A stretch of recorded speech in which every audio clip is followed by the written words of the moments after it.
My name is Ray Fulber, and we're at Strait Sound in Roberts Creek, BC. And we're doing some ambient music today with Alita and Matthew.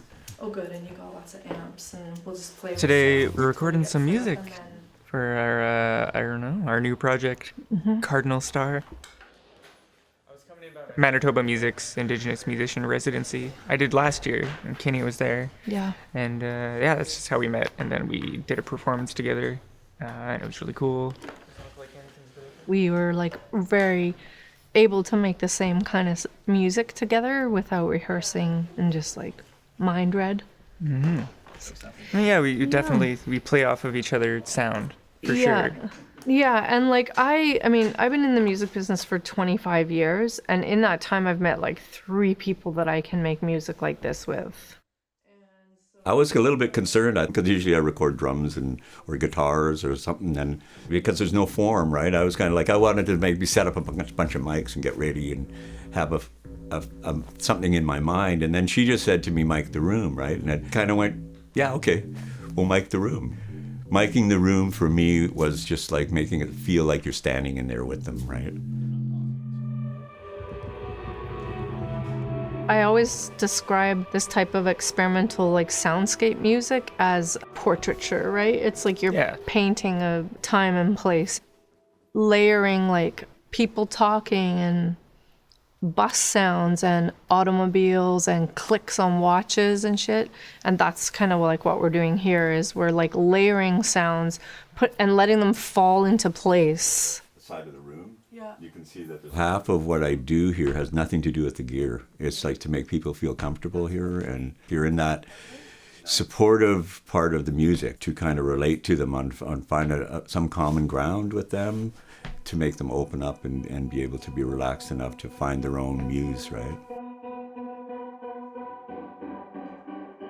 I was using a guitar that Ray owns, a very nice guitar, old 66 Jazzmaster, into a bunch of pedals that I brought. So I have a bunch of delay pedals, pitch shifters, different kinds of delay. And I was also using a modular synthesizer that I was playing some voices with, and then I had another voice that I was sequencing with a drum machine I had that has a built-in sequencer. And I had another little small keyboard, that synthesizer that also had sampler in it that I used to sample Kinnie's voice for, I think, one of the pieces we did. And trying to get as many things going at once as I can. So I'd have like the sampler and then the sequenced synth, and then I could do some guitar stuff and loop the guitar and just kind of play along.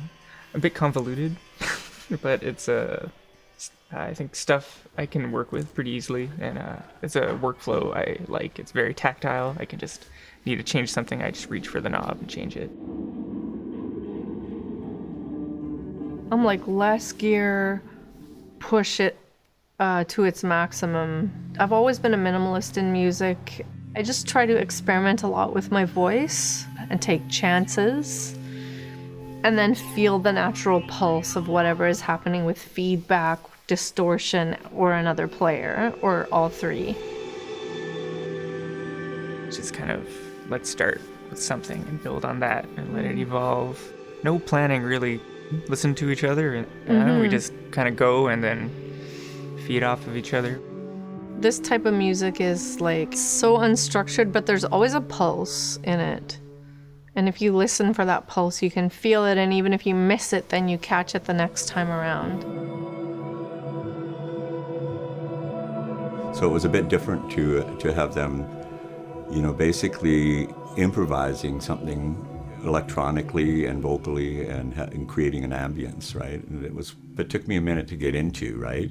I'm kind of going, yeah. And then they did one song where there's a pulse to it, right? And that kind of pulled me in.